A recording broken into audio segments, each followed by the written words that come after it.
Bienvenidos a este espacio del Gimnasio Fontana, What If Podcast, un lugar en el que nos hacemos preguntas poderosas sobre la crianza y la educación.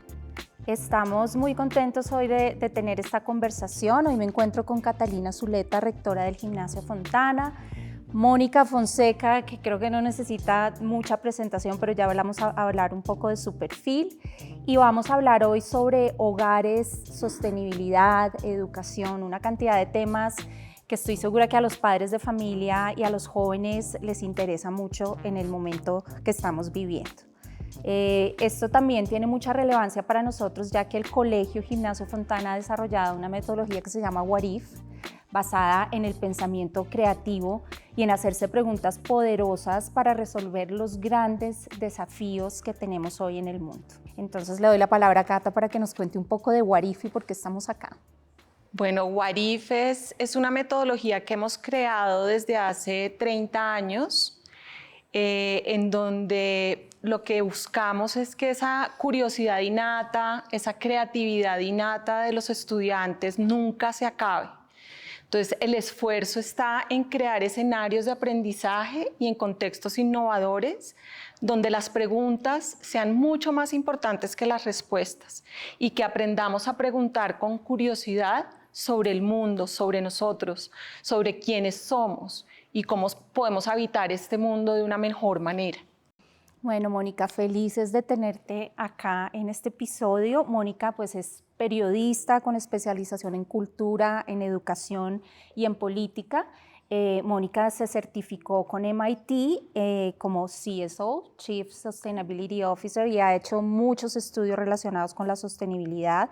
Ahora estás haciendo una maestría en economía circular que seguramente nos vas a aportar desde ahí. Y su trayectoria pues siempre la hemos visto, ha estado marcada por experiencia en temas de vocería, para hacer del mundo un lugar mejor a través de hablar de temas como el cuidado de la naturaleza, las mujeres, los niños. Mónica, además de ser activista, es presentadora y podcaster. Estás produciendo ahora el podcast de tu esposo, de Juan Pablo, de Los hombres sí lloran, que pues, nos aporta muchísimo también a todos en el tema de salud mental. Eres Climate Reality Leader, sí, también. Sí. Y estás muy comprometida también con temas de diversidad, de equidad. Temas controversiales hoy en día, temas muy controversiales. Sí. Gracias porque también a la nueva presidencia de Estados Unidos. Hablas mucho de justicia climática Sí. también, que es un término que está también muy en boga ahora. Te damos la bienvenida. Muchas gracias. Gracias a las dos por esta invitación maravillosa. A Luisfe también por traerme a este espacio. Nada más delicioso que poder compartir además con estudiantes, porque creo que ahí básicamente está la base de todo lo que vamos a conversar. Ellas van a llevar esa información, van a cuestionarse y van a poder realmente ayudarnos a los adultos a que hagamos esto mejor, ¿no? A lo que no se ha hecho también lo podamos hacer mejor. Está ahí sembradito. Sí, yo siento que la visión de los niños desde esa curiosidad infantil y esa relación tan cercana que tienen con la naturaleza tiene mucho que aportarnos y enseñarnos. Sí, y estás acá, Mónica, porque para nosotros la sostenibilidad realmente es un pilar de nuestro modelo pedagógico. No es algo que está en el currículo simplemente o que es un lema porque realmente el mundo está preocupado por esto, sino está transversal en el currículo y en el pensamiento de los niños. Ellos resuelven problemas en contextos reales de aprendizaje relacionados con la sostenibilidad y con los objetivos de desarrollo sostenible. Y esa sensibilidad ha hecho que también nosotros como organización estemos muy conscientes de que somos un ejemplo para ellos, que a través del ejemplo también se enseña, y por eso somos un colegio comprometido desde toda nuestra gestión y desde nuestra administración con ser, por ejemplo, un colegio carbono neutro, con ser un colegio que tiene implementados programas de economía circular.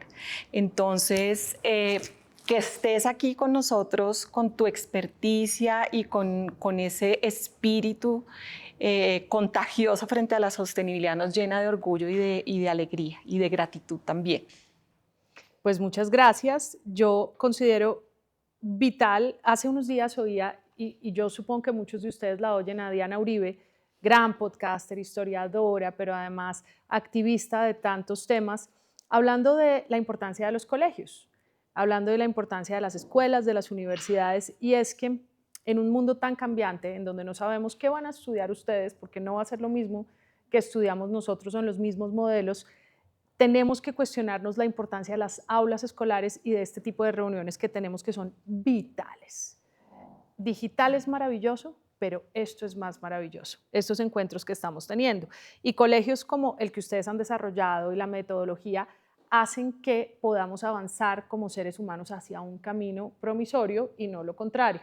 Entonces me siento muy satisfecha de poder estar acá, de hablar de temas que no deberían ser controversiales además jamás, el cambio climático, el antropoceno, todo eso no debería ser controversial, eso es parte de nuestra historia, parte de la historia de la humanidad, pero infortunadamente la politizan mucho, la llevan a la política y entonces la utilizan y nos ponen entonces de un bando o del otro bando cuando no hay ningún bando en estos temas. Cambio climático, la sostenibilidad, la diversidad, la equidad, todos esos temas son temas que tenemos que hablar los seres humanos, porque si no los hablamos, ¿cómo los resolvemos? ¿Verdad? Si no los imaginamos, si no los cuestionamos, ¿cómo los resolvemos? Entonces me hace muy feliz estar acá con ustedes este día para conversarlos y más que mi expertise, mis experiencias, porque he tenido experiencias desde que yo era chiquita, como ustedes, más jovencita, tenía por obligación, no por gusto, que acompañar a mi padre, que era un gusto, pero era una obligación también porque era mi papá y me llevaba a sus plantas de tratamiento, él es ingeniero ambiental y otras muchas cosas.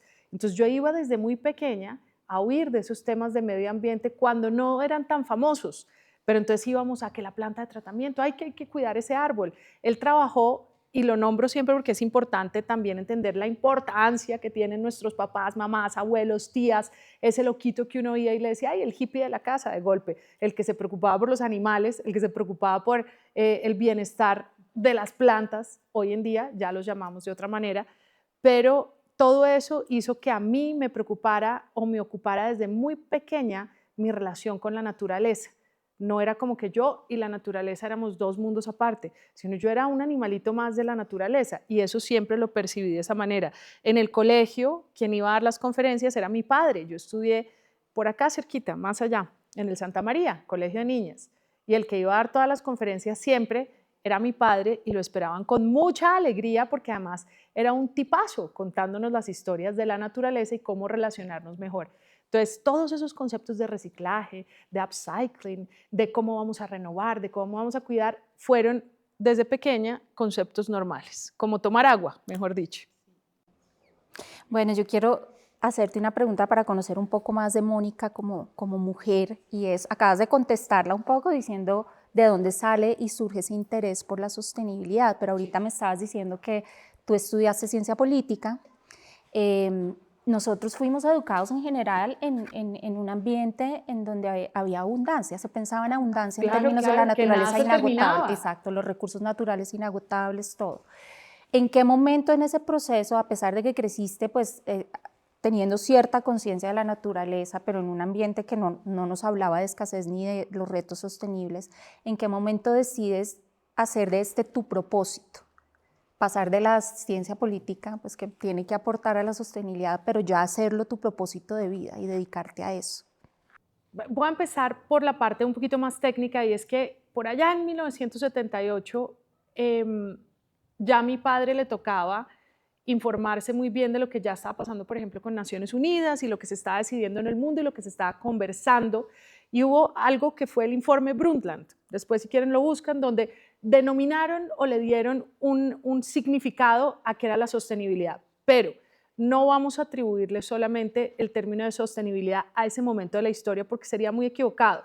Nosotros no podemos no tener en cuenta a nuestros indígenas, a nuestros campesinos, a los dueños de la tierra, los primeros dueños de la tierra, que tenían una relación más sostenible con la tierra. No todos, exacto, una cosmovisión diferente. O sea, no podemos quitarle a los que ya teníamos ese conocimiento y acuñar solamente el término a 1978, cuando sale este informe, que es importante porque se reúne a todos los países del mundo o a la mayoría de países y les dice, sostenibilidad es esto. Y aquí les voy a hacer una pregunta, ¿quién del público me dice qué es sostenibilidad. Gracias, señor. Entonces, un momentico vamos a traer el micrófono porque me fascinaría oír qué es sostenibilidad según este joven que se va a presentar. Recuerda presentarte, contarnos algo de ti que te guste mucho. Tienes que hablar duro porque ese micrófono no amplifica, sino se oye en la cámara. Entonces, adelante cuando quieras. Hola, mi nombre es Tomás Baute, de tercero A. A mí me gusta mucho la sostenibilidad porque es un tema muy delicado con la naturaleza. Es un tema muy bonito. La sostenibilidad es algo que a muchos les interesa mucho porque es un tema muy relacionado con la naturaleza. Desde que todo sea un planeta igual y que la naturaleza sea algo que siempre crezca, que son muy bonitos, sí, y que pueda expandirse por todos los lugares. La sostenibilidad intenta, en nuestro colegio, intentamos hacer eso, que la sostenibilidad pueda ayudar a la naturaleza a que ya no haya escasez de agua, de alimentos, de comida, deforestación, etc. Y pues la sostenibilidad es un tema muy sensible que al pasar de los años todas las cosas han estado pasando y la naturaleza se ha ido acabando, por eso necesitamos cuidarla y también la sostenibilidad ayuda para eso. Muchas gracias, muchas gracias. Vamos entonces a leer rápidamente la terminología que seguramente los adultos hemos oído muchas veces, pero vuelvo e insisto, porque hay que oír siempre el significado de sostenibilidad también de los niños y las niñas que observan de una manera distinta al mundo y mucho más transparente y clara. Esta es la que nos dan y se las quiero leer, no decirla ni de memoria ni con ninguna falencia de lo que es. Se entiende por sostenibilidad el principio que busca cubrir las necesidades de las generaciones actuales sin que se vean comprometidas las del futuro, garantizando un equilibrio entre tres pilares fundamentales: la protección del medio ambiente, o sea, nuestra casa, y es muy importante que la digamos de primera porque es nuestra casa, el desarrollo y el bienestar social en el crecimiento económico de las naciones, como está concebido hoy la economía del mundo. Entonces, digamos que esa es la que sucede en ese informe Brundtland, donde le dicen a todo el mundo, esto es. Pero después empezamos a llenar un poquito más el tema de sostenibilidad, que aquí viene la respuesta y me alargué simplemente porque me parecía importante decirte que me doy cuenta que quiero trabajar en sostenibilidad cuando veo que hay un significado de sostenibilidad que nos cuentan que sucedió allá, que lo acuñaron, que tales personas, que era ministro, primer ministra, lo dijo, pero de repente no estamos pillándonos una sostenibilidad que es vital y es la propia. Nosotros tenemos algo que es sostenibilidad propia, individual, la de nuestra familia, nuestro entorno, nuestro barrio, nuestro colegio, nuestros amigos. Pero aquí, adentro, ¿cierto? Aquí está esta piel que nos recubre, la fascia, en fin, pero adentro hay una sostenibilidad importantísima, que además está llena de bacterias, de microorganismos, de células, de todo lo que quieran, pero también de sentimientos, de conocimientos, de ansiedades, y que no podíamos separar lo uno de lo otro, que es lo que nos ha pasado. Nos separamos de la casa, nos separamos del planeta cuando empezamos a andar en carros, a estar conectados muchas horas, a estar separados de ese planeta natural, a no poder caminar sobre el pasto y no disfrutarlo sobre la arena. Y después también nos separamos de nosotros mismos. Nos enseñaron a que todo sucede afuera. Entonces ahí, y después de haber hecho un curso muy bello con Al Gore y su proyecto de cambio climático, Al Gore, vicepresidente de los Estados Unidos, se hizo un proyecto muy interesante en donde nos cuentan las noticias complejas de lo que está viviendo el mundo y nos da data, pero nos enseña también a ser positivos y realistas en medio de la situación actual del planeta, que también es un error y también por eso me interesó mucho la sostenibilidad, porque no podemos simplemente lanzar arengas y decir, es que estamos en el peor momento de la Tierra. No, no estamos. Ya se habla de ansiedad climática, y ¿no? ya vamos a hablar de eso en un momento. Pero es y de hecho lo vamos a dejar para ese momento, porque no estamos en el peor momento del planeta Tierra. Es que hoy es peor que ayer. No, hoy es mejor que ayer, a pesar de las noticias que oigamos. Hoy estamos conversando con jóvenes que antes les tocaba trabajar. A los niños los ponían a trabajar hace 100 añitos o menos, o muchos hoy en día siguen trabajando, los niños y las niñas. No tenían derechos. Entonces también hay que tener la conciencia de que estamos más adelante, que sabemos más y la sostenibilidad a todos nos importa, a todas. No es solamente a los que somos ambientalistas, no, en las ingenierías. Y eso fue lo que aprendí en MIT, que también lo podemos hablar más adelante. Micrófono, un momentico. Por mí me parece que la sostenibilidad va más allá de solo la naturaleza, la fauna, la flora y como lo mismo que siempre se ha repetido como por estos 50 años. Y es también por el tema económico. Si, yo qué sé, hay una empresa que recolecta madera y cortó 1000 árboles, pero una constructora solo necesita 500 troncos. ¿Qué hacen con esos otros 500? O con todos los más que quedan. Ellos, uno, pierden dinero. Dos, dañan más medio ambiente. Y tres, ¿qué hacen? Gran pregunta, gran pensamiento y gran observación. Por eso mismo la sostenibilidad siempre debe tener en cuenta la economía del mundo, el progreso, pero también desde los números, ¿cierto? Y al medio ambiente se le puede medir, los servicios ecosistémicos, ese árbol también se puede medir en platica lo que da, y da mucho más que cualquier ser humano. Además, eso está comprobado. 2007, y también podemos hablar de eso, se hizo un estudio muy interesante de un economista que dijo, tenemos que analizar lo que nos da la tierra, lo que nos dan esos servicios ecosistémicos frente a lo que el PIB, el Producto Interno Bruto, que produce la gente. Y claramente los servicios ecosistémicos se volaron mucho más arriba de lo que producían. Pero básicamente para lo que tú dices, para eso, por ejemplo, sirve la gestión en economía circular. La economía circular es la que piensa en eso. ¿Qué pasa si yo talo unos árboles? Y si solo se necesitan estos, ¿qué hago con estos otros? ¿Y cómo tengo que renovar esa área donde yo hice eso? Pero además el waste, lo que sobra, ¿qué hago con eso? ¿Cómo lo meto dentro de un círculo virtuoso, un círculo virtuoso para que eso simplemente no quede por ahí y no sirva más, sino haga desperdicio? Ese desperdicio lo puedo meter yo dentro de un círculo virtuoso y hacer lo que se llama un loop circle cerrado, ¿cierto? Entonces, eso que tú acabas de decir es importantísimo. Como seres humanos que vivimos bajo unas normas de una economía, tenemos que tener en cuenta todo. Señor.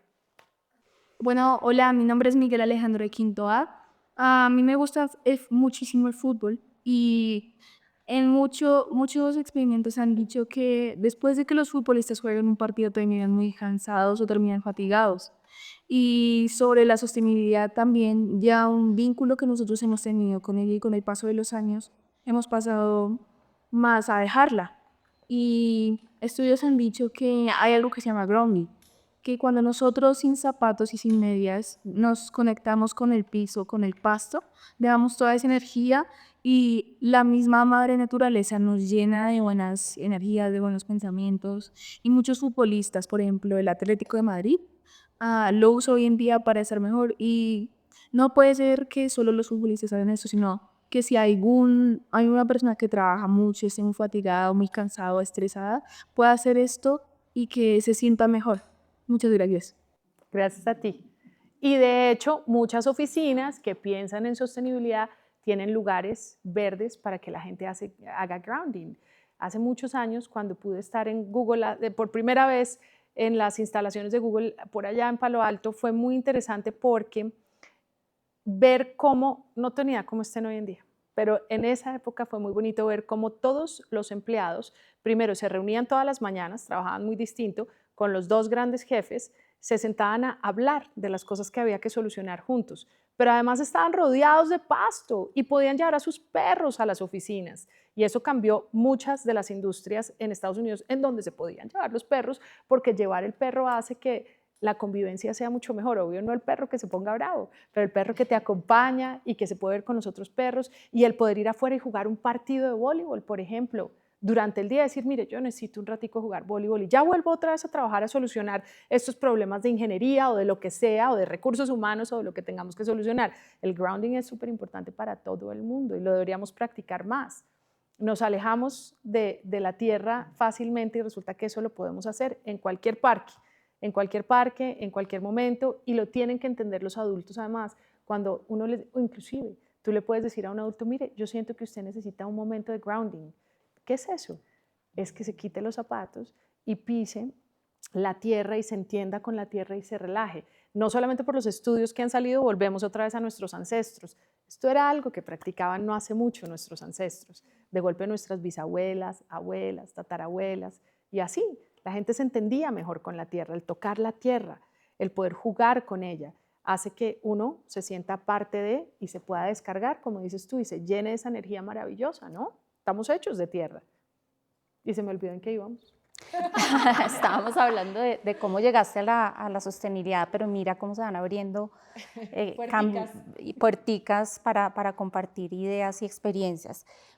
Cata, es que ahora que Mónica mencionaba lo del grounding y hay una definición, pero el tema no es de definiciones, el tema es de que el ser humano ha perdido primero su esencia, su conexión consigo mismo y al mismo tiempo con la naturaleza. Se habla mucho de ese sentido de interdependencia que es tan necesario retomarlo.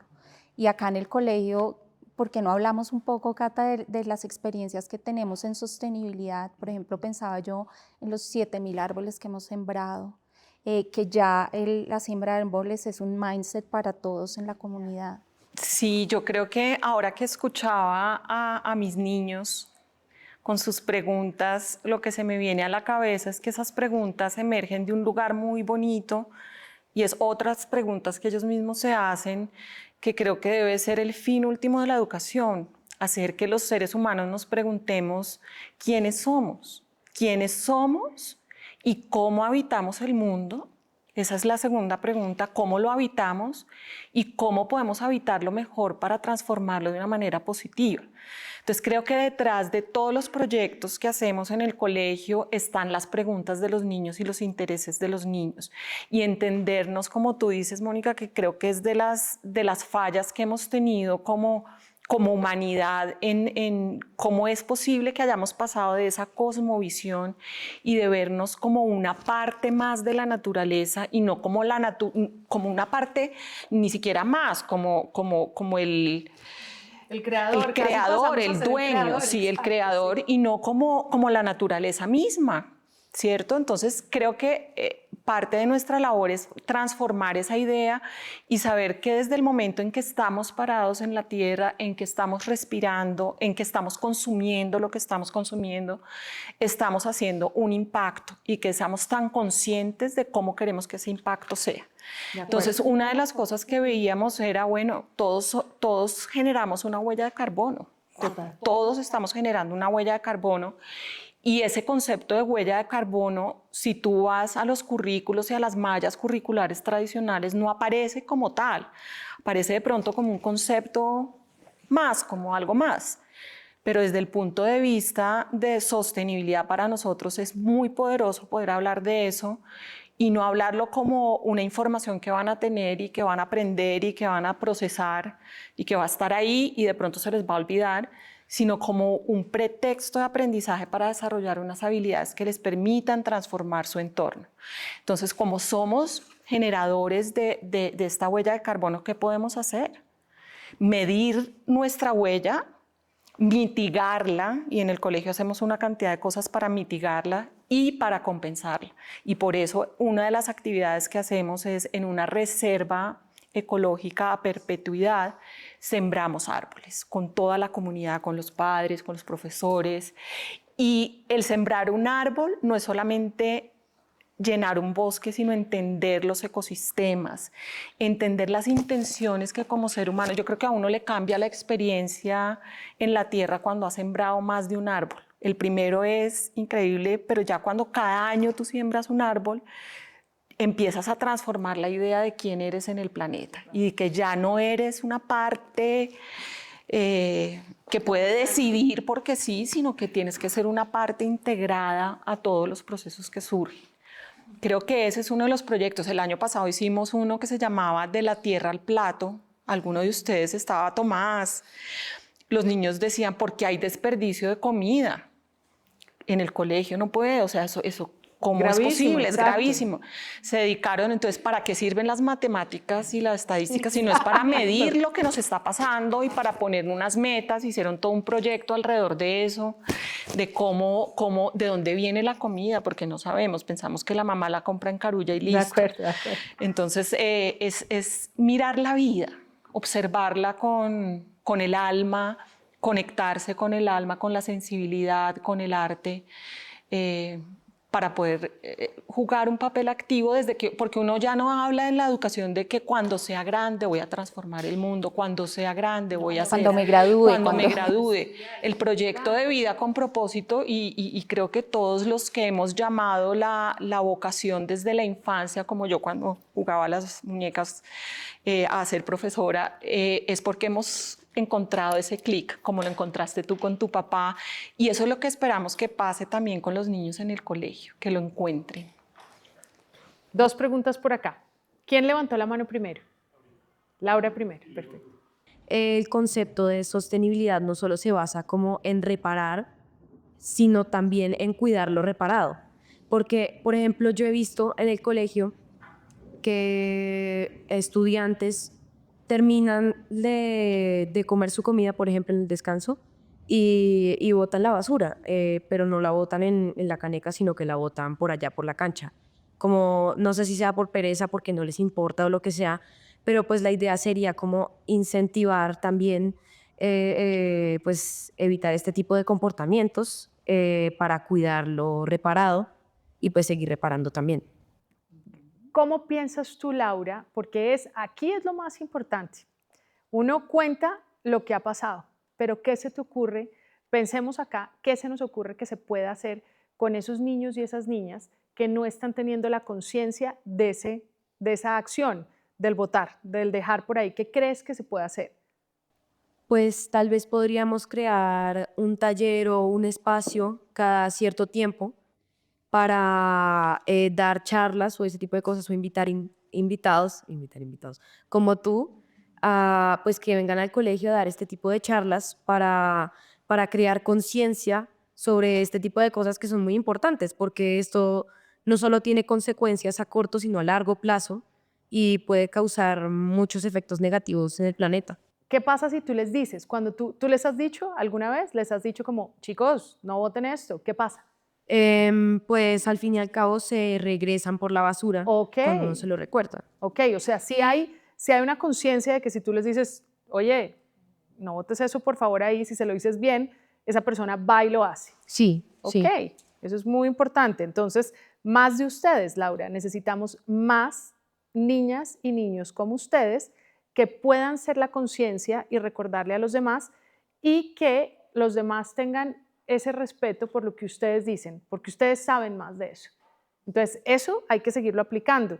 Hay que prenderle eso al equipo completo y darle la autoridad. Es decir, ustedes son la autoridad en esto. Y lo pueden decir. Y si algún niño o niña no recibe bien esa información, entonces, ¿quién es la siguiente autoridad que me va a ayudar para que eso sí suceda?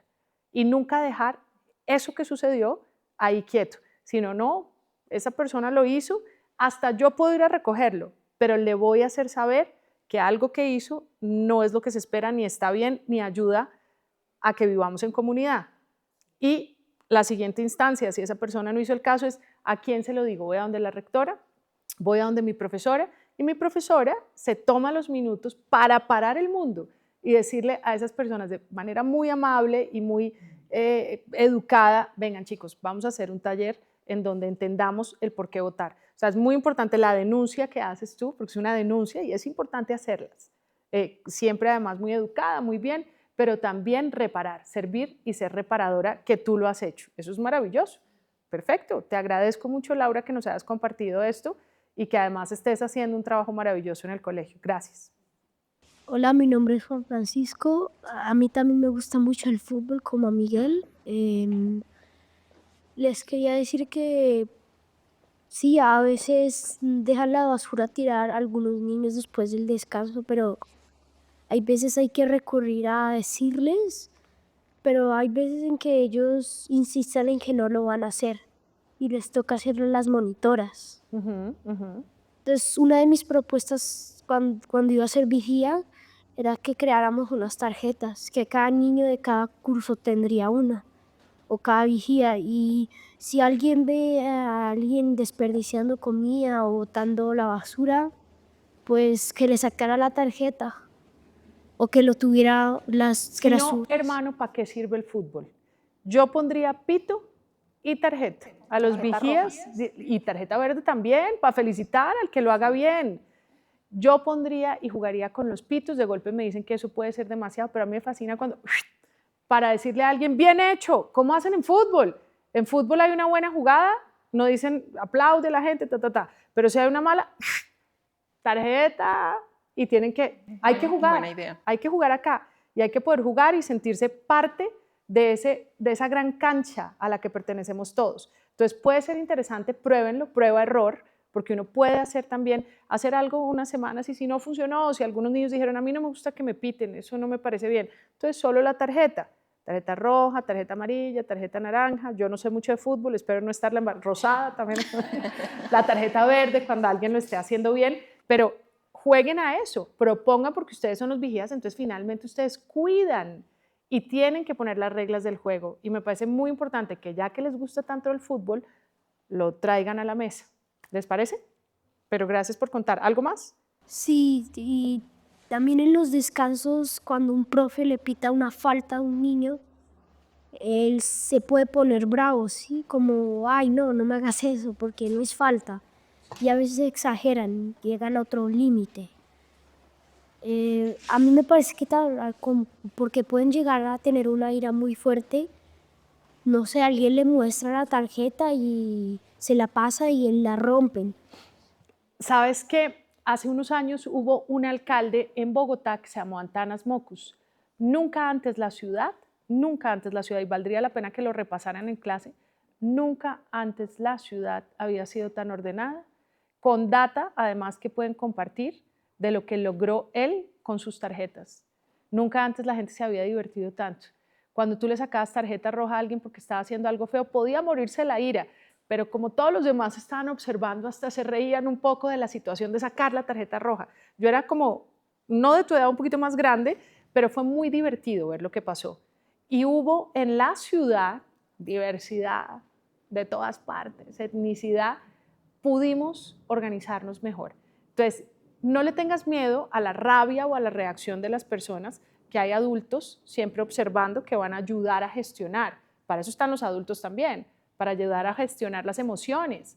Pero sí es importante que toda acción que sirva para cambiar hábitos que no son correctos se haga, obvio, acciones que no vayan en contra de tu persona, y también está bien oír al que se puso bravo. El que se puso bravo dijo, no, a mí no me gusta que me saquen tarjeta. Entonces uno le dice, bueno, a nosotros no nos funciona que tú botes la basura. Hagamos un trato. ¿Cuál es el trato? Yo no te saco tarjeta, pero no lo vuelvas a hacer. Si lo sigues haciendo, va a tocar llevar esto a otra instancia. O sea, si hay una veeduría. ¿Veeduría qué quiere decir, chicos? Ver, exacto, llevar contabilidad de, muy bien, poder decir y ejercer esa veeduría con los compañeros también es importante, y no es ser el sapo, el snitch, el que dijo, no, es poder decirle a otro, hagamos las cosas mejor. En Japón la practican muy bien, por ejemplo. Japón es una sociedad que tendrá errores seguramente, pero tiene grandes virtudes también. Se dicen las cosas. En Canadá, por ejemplo, cuando uno bota la basura mal, los vecinos le dicen a uno, oiga, eso va hacia allá, y uno no se ofende, uno dice, ay, qué pena, toda la razón, venga, lo hago mejor, porque quiero pertenecer a esa sociedad. Hay pregunta por ahí, ¿está bien? Que le pasemos la pregunta.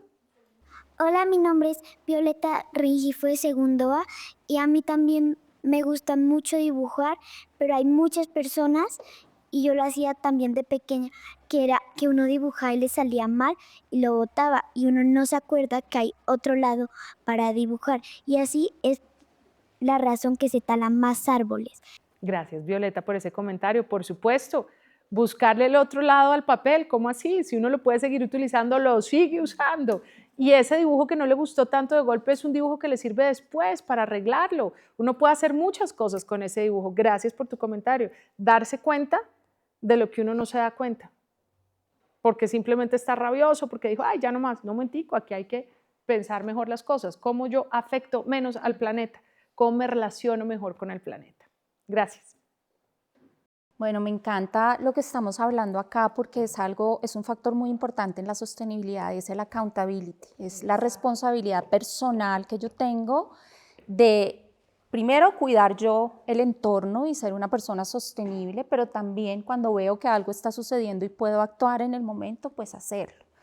Nosotros como comunidad educativa siempre hemos pensado que es súper importante que toda la comunidad se involucre y en esa medida hemos tratado de que las familias también entiendan el tema de la sostenibilidad y cómo pueden apoyarlo desde casa. Te cuento una anécdota que a mí me ha pasado y es muy chistoso porque yo pues, he trabajado mucho por la sostenibilidad del colegio. Sin embargo, quienes son mis mayores veedores, ahora que hablamos de veedores, son mis hijos. Claro. Entonces nosotros ideamos un relojito muy, digamos, importante en este momento de Bogotá, un relojito de arena que tú pones en la ducha y que te mide el tiempo que debe pasar una persona normal tomando una ducha, que son máximo 3 minutos. Ese relojito lo entregamos en diferentes eventos como la carrera verde y esto, y ya es un ícono del colegio y yo creo que está en muchos hogares Fontán. Mis hijos, mami, ¿dónde está el reloj de la ducha? No lo tienes puesto. Mami, pusiste el reloj y ya llevas 5 minutos con el reloj ahí. Me da mucha curiosidad, Mónica, cómo se ve tu hogar. Tú siendo una líder de sostenibilidad, ¿cómo ha impactado eso a tus hijos? ¿Cómo ha impactado a tu familia, a tu esposo? Si realmente predican y aplican, ¿es difícil en la cotidianidad o tienes todo organizado y estructurado para ser un hogar sostenible? Me encanta esa pregunta porque me lleva a varias respuestas y no solo a una. La respuesta de mi casa, nosotros somos una casa que vive sin muchas reglas, realmente. Nosotros no somos una casa, la casa del orden, somos la casa que lleva en el ADN la información y actúa según eso. El conocimiento está puesto acá y en el ADN, ¿no? Entonces, ¿qué pasa? Pues nosotros sabemos que si tenemos que llamarnos la atención porque alguien se pasó de más de usar el agua, por ejemplo, pues le vamos a llamar la atención. Pero no es como que todo suceda como un relojito, que en varias casas o en otras casas sí se necesita así. En mi casa, Joaquín y Josefina, Joaquín tiene 12 años, mi hijo de 12 años, y mi hija tiene 6, son los policías más estrictos que podamos tener, pero porque en el colegio les enseñaron, porque lo vieron en las ciudades que hemos vivido, entonces es natural a ellos, o sea, no es como que lo aprendieron después o tarde o por otras razones o porque hubo escasez de agua o porque hubo escasez de energía o algo por el estilo, sino porque desde el colegio lo tenían. Entonces, desde casa ya había unas enseñanzas que practicábamos. Juan Pablo hace mucho tiempo decidió que tenía menos cosas en el closet. Juan Pablo tiene un closet muy pequeño, sacó todo, vendió lo que tenía que vender, fue a una tienda de segunda, vendió esa ropa, ganó platica, que a él le gusta no perder platica, fue e hizo ese ejercicio y otras cosas las donó. Y dijo, yo necesito tantas prendas y estas son las que tengo. En mi caso, que fui presentadora de televisión muchos años, yo tenía muchas cosas. Sigo teniéndolas muchas porque además las utilizo y las que no he donado las tengo ahí, pero trato de, por ejemplo, no comprar ya, no necesito. Me pueden prestar si necesito algo y después lo devuelvo para que otra persona lo utilice. No es que vaya y compre a una tienda y devuelva. Mi condición es diferente en el sentido en que tengo buenas relaciones con diseñadores, con gente que me presta o lo que sea cuando necesito algo de ponerme, pero hoy, por ejemplo, la acción de ir a comprar es muy pensada. Yo tengo ropa o accesorios en casa que tienen muchísimos años. Me han acompañado, los cuido, los quiero y cuando salgo, por ejemplo, a consumir, que es algo que lo hemos hablado mucho con los niños, ustedes no nos ven a nosotros en tiendas difícilmente, pero tiene que ser una tienda que pertenezca al B Corp, ¿cierto? Que tengan y reúnan ciertas condiciones, que los materiales, lo que me ven acá puesto, todo viene de condiciones muy virtuosas, sostenibles o de tiendas que piensan y cumplen alguno de los objetivos de desarrollo sostenible o varios de ellos. O sea, somos ese tipo de consumidores que cuando consumimos, si hay la necesidad, nos damos cuenta de ello. Pero lo que son en la casa, las reglas del agua, de la energía, tenemos a 2 policías aburridorcísimos que nos dicen, mamá, ¿qué hiciste? Papás, ¿qué hiciste? O sea, es con minuciosa veeduría en la casa. Entonces no nos ha tocado al revés, sino ha sido desde los niños y las niñas. Y por eso siempre digo que los mejores son ustedes. ¿Quién primero? Hola, soy Tomás nuevamente. A mí me gustan mucho las matemáticas y la geografía. También, pues, es que quiero hacer un comentario, que uno compra cosas pero no las necesita. O sea, a mí me dicen algo mucho mis papás, que también pasan. El ojo como ve más que la cabeza, que lo que puede. Porque uno sí ve, digamos, con la comida, ve, uy, ese pan se ve muy rico, o pues, y se lleva dos. Pero uno casi no tiene hambre y al final no los come y los bota. Así que uno los ve, pero pues sí, si no lo necesita, ¿para qué comprarlo? O para qué usarlo, etcétera. Entonces mejor ahorrar lo más que podamos, también ayudando al medio ambiente. Porque como dijo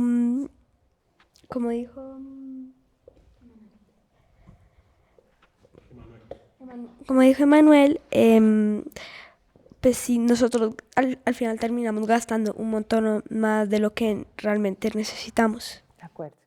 Muchas gracias. Laura. Soy Laura nuevamente. Reforzando el comentario que dijo Tomás, pues sí, estoy de acuerdo contigo. Y también yo he visto, pues no sé si soy la única a la que le pasa a esta edad, que uno va con la mamá al centro comercial a hacer una cosa y termina siendo una completamente diferente. ¿Ves, Sara? Y va y voy a dejar visto nomás, solo a dejar visto, no voy a comprar nada. Va y termina con una bolsa así de grande, llena de cosas compradas. ¿Para qué? O sea, y eso no comprar, eso es comprar compulsivamente. No comprar compulsivamente no solo mantiene la sostenibilidad pues del planeta, sino también la sostenibilidad económica, ¿sí me entiendes? Porque no gastas más de lo que deberías gastar en sentidos de dinero pues, y en sentidos ambientales. Y emocionales. Y Súmale. emocionales. Porque uno cuando consume está también metiendo las emociones ahí. Exacto. Nos han enseñado, Laura, el marketing, ¿cierto? La publicidad nos ha enseñado que hay que consumir, que eso que queremos no lo tenemos en el closet y de golpe ya lo tenemos en el closet, o ese juguete o lo que sea. Y de verdad que no lo necesitamos. Hicimos un ejercicio aquí para cerrar esta idea tan linda durante muchos años con Joaquín, y es que Joaquín le gustaban los Legos, era realmente el único juguete que tuvo y jugaba con sus Legos. Sigue jugando al día de hoy, 12 años, y le digo, oiga, ¿usted sigue jugando con Legos? Y dice, y ojalá voy a jugar hasta los 30, hasta los 50, si puedo. Le gusta mucho jugar con Legos, pero cuando íbamos a restaurantes o salíamos a una visita, no llevábamos nada.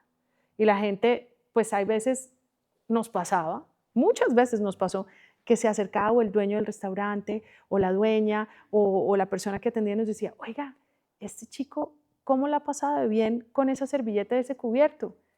Y jugaba con la servilleta del cubierto, con los dos cubiertos, que ay, es de mala educación. No es de mala educación, son niños. Pueden jugar un rato mientras que los adultos estamos teniendo una comida y puede divertirse con un papel y un lápiz también y unos colores. Entonces es entre lo que encontremos o unas piedritas que cogió del jardín de afuera y las llevó y jugó con ellas.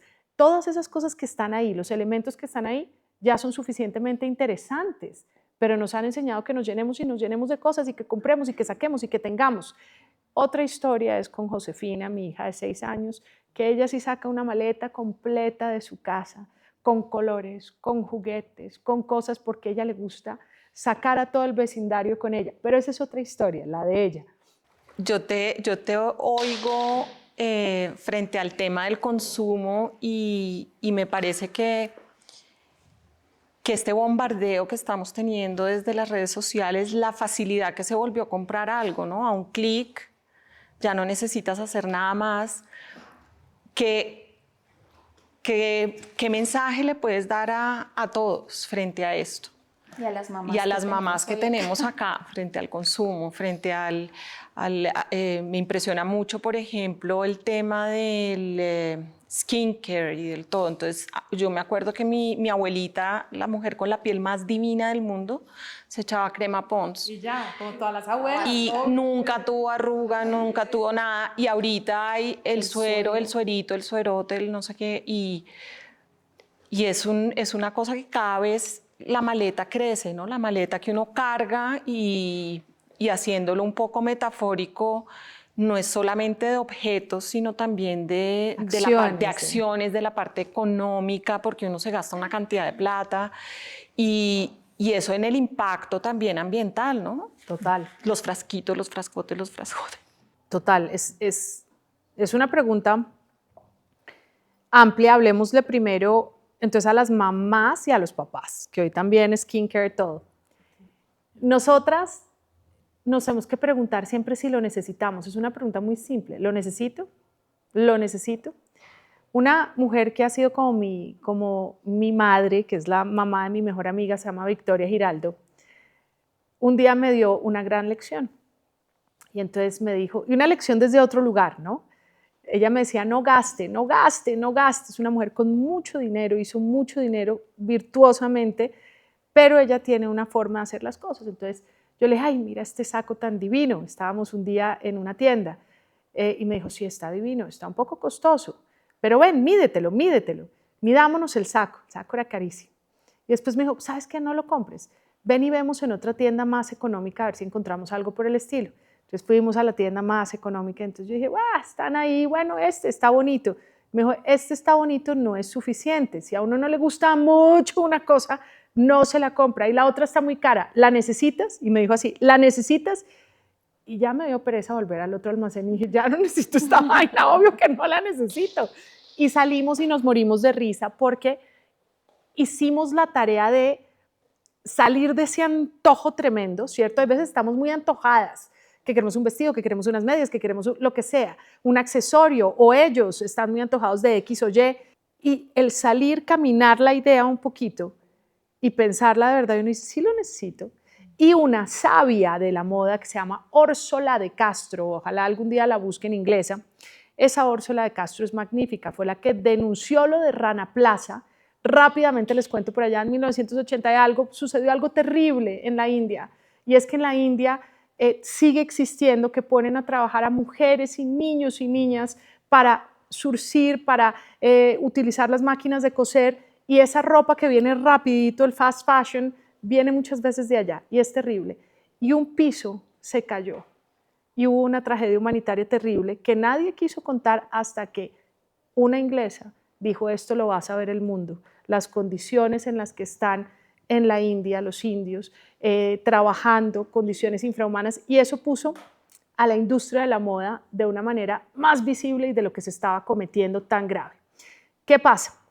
Orsola tiene una frase bella, y discúlpenme, yo soy el Chapulín Colorado y el Chavo del Ocho, que jamás sé decir una frase completa, pero la pueden buscar. Ella dice, la prenda que quieres, eso que tanto deseas, ya lo tienes en tu closet. Solamente tienes que ir a buscarla. Ya está en tu closet. Eso que anhelas, convierte una prenda que tienes en tu closet. Pídele a tu abuela, a tu abuelo, a tu padre, algo. Conviértelo, haz algo con algo que ya tengas en tu closet. Ya está. No hay necesidad. Ese cuento de la sostenibilidad en la moda es comprar más, pero sostenible. Sí, seguramente hay veces necesitamos un pantalón y hay que ir a comprarlo, y entonces ahí es donde pensamos de manera sostenible. Pero ya nos preguntamos si lo teníamos en la casa.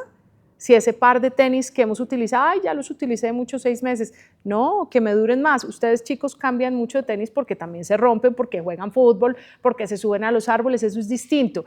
Pero también podemos coserlos y que funcionen un tiempo más, o ponerles un parche, y eso es chévere, y eso es cool, eso no es feo. Eso cuenta una historia de cómo utilizamos ese accesorio, esa prenda. Eso es importante, que no perdamos nuestra relación con las prendas. No es que se rompió y ya no me sirve, se rompió y cómo lo coso, y qué le pongo para que quede mejor y lo puedo usar. Este saco, perdón, ya el micrófono, este saco que me gusta tanto, se le abrió un huequito, venga, yo lo coso, le pongo un parche y me sigue sirviendo. Entonces también tenemos que pensar alrededor de eso. El mensaje sobre el consumismo es, estamos en un momento distinto del planeta. Nos enseñaron hace unos años que gastar, gastar, consumir, consumir, tener todo, todo, todo, todo, pero vimos que eso no le funcionó al planeta no le funcionó, y esta es nuestra casa, a la casa no le funcionó que nos relacionáramos de esa manera. Entonces, ¿de qué manera nos vamos a relacionar mejor con lo que adquirimos o necesitamos verdaderamente? Lo que no necesitamos puede que ya esté en casa, puede que lo tenga un vecino y me lo quiera cambiar y hacer trueque. ¿Por qué no? Eso también está bien. Está bien cambiar los servicios, te cambio esto, yo te doy esto, porque tú no necesitas eso, pero yo de golpe sí lo necesito. Los niños y las niñas tenemos muchas cosas que de golpe ya no queremos, y otros sí lo necesitan. ¡Ay, está viejo! ¡Qué maravilla! Tiene historia, tiene la historia que Laura lo utilizó este libro que tan bonito que era y que tanto me servía, o este juguete, pero ya no lo utiliza más. ¿Quién lo quiere? ¿Quién quisiera? Intercambio de juguetes, intercambio de creaciones que ustedes hayan hecho. Entonces ese es el mensaje. Y nosotras también, las mujeres y los hombres, podemos hacerlo también. Cambiar lo que no necesitemos. ¿Quién necesita esta chaqueta? Yo ya no la quiero más. El vecino la quiere, el amigo la quiere. Bien. Entonces el consumismo simplemente es como darle una nueva razón a las cosas que tenemos, que ya tenemos, y realmente preguntarnos muchas veces, ¿necesitamos esto o no lo necesitamos? Y si vemos que el 90% nos dicen no lo necesitas, no salgas a consumirlo, no lo necesitas.